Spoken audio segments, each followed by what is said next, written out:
এদিকে নর্থ ওয়েলসের মুসলমানরা পবিত্র ঈদ উল আজহা উদযাপন করলেন শুক্রবার। প্রবাসী বাংলাদেশিদের সাথে বিপুল সংখ্যক বাংলাদেশি শিক্ষার্থীরা ঈদের নামাজে অংশগ্রহণ করে। বিস্তারিত জানাচ্ছেন আমাদের নর্থ ইংল্যান্ডের বিশেষ প্রতিনিধি সৈয়দ সাদেক আহমেদ।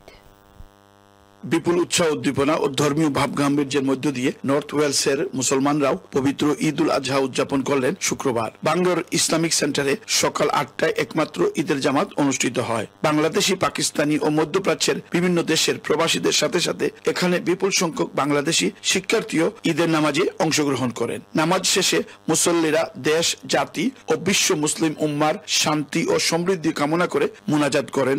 ঈদের শুভেচ্ছায় প্রবাসীরা জানান, আমরা ঈদের জামাত শেষ করে আমরা সবাই একত্রিত হয়ে বিশ্বের সকল মুসলমানকে, বিশেষ করে আমাদের বাংলাদেশের সকল ভাই ও বোনদেরকে আমরা সবাই একত্রিত হয়ে নর্থ ওয়েস্ট থেকে আমরা সবাইকে পবিত্র ঈদ উল আজহার শুভেচ্ছা জানাচ্ছি। সকল মুসলমানকে ঈদের শুভেচ্ছা, Eid Mubarak. Syed Sadek Ahmed, channel S news, Bangor, North Wales.